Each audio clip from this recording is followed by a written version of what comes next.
Hello दोस्तों, welcome back to my channel knowledgeable brain. और आज हम इस वीडियो में डिस्कस करने वाले हैं हेनरी डेविड थ्योरो के लाइफ और करियर के बारे में।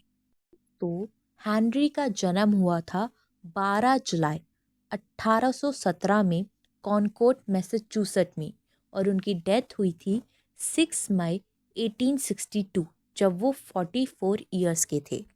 उन्होंने अपनी ग्रेजुएशन पूरी की थी हार्वर्ड से इन 1837। तो उनकी दोस्ती हुई थी राल्फ वेल्डो एमर्सन से, जिन्होंने एस्से लिखा था नेचर। लेकिन उन दोनों की दोस्ती खराब हो गई थी क्योंकि उन दोनों के बीच में फिलोसफिकल और पर्सनल डिफरेंसेस थे।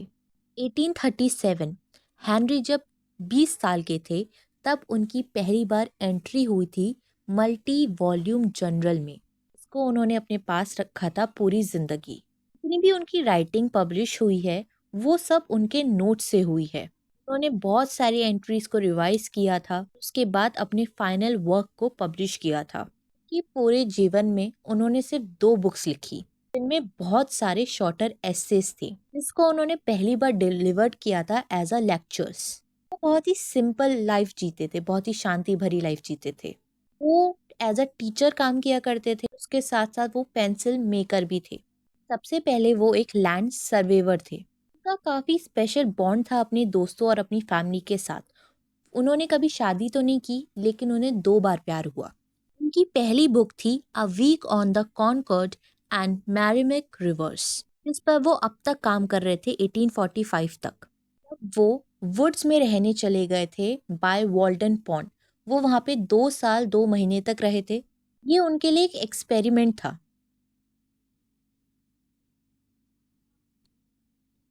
उन्होंने अपने एग्जिस्टेंशनल क्वेस्ट को एक फिलॉसफी की तरह देखा, एशियन ग्रीक सेंस की तरह।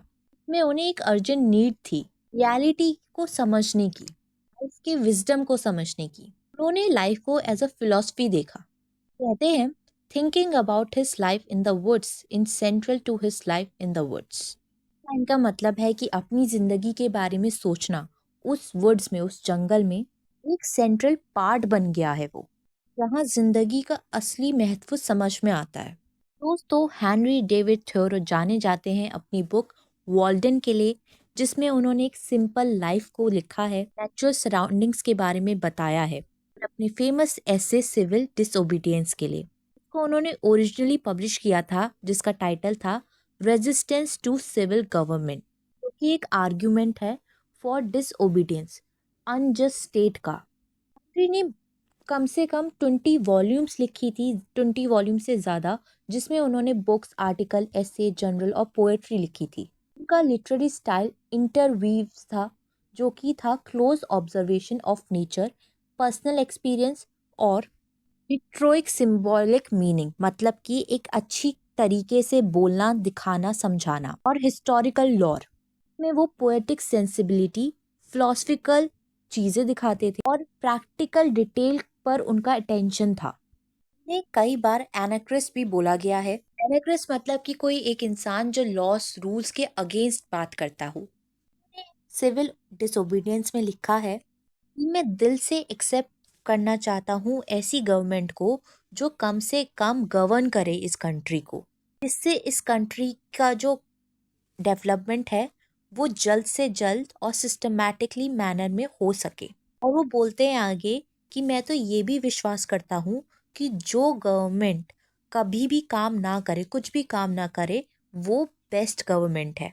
अगर लोग इस बात के लिए तैयार हो जाए तो हमें एक बेहतर गवर्नमेंट मिलेगी। और वो बोलते हैं कि मैं पूछता हूँ, क्या मुझे एक बार कोई भी गवर्नमेंट ना मिले, या फिर अगर मिले तो बेहतर गवर्नमेंट मिले। ऐसा उन्होंने अपने एस्से सिविल डिसोबीडियंस में लिखा है। दोस्तों, आई होप आपको लाइफ और करियर समझ में आ गया होगा हेनरी डेविड थ्योरो का। और वीडियोस देखने के लिए हमारे चैनल को लाइक करें, शेयर करें और सब्सक्राइब करना ना भूलें। और अगर आपको अमेरिकन लिटरेचर की कोई भी पोएम या ड्रामा को समझना है तो आप मेरे चैनल पे जाके देख सकते हैं। वीडियो ढूंढने में कोई दिक्कत आए तो प्लेलिस्ट में जाके अमेरिकन लिटरेचर की सारी वीडियो को समझ सकते हैं। आज के लिए बस इतना ही। अगली बार फिर मिलेंगे एक और नई वीडियो के साथ। Thank you for watching this video.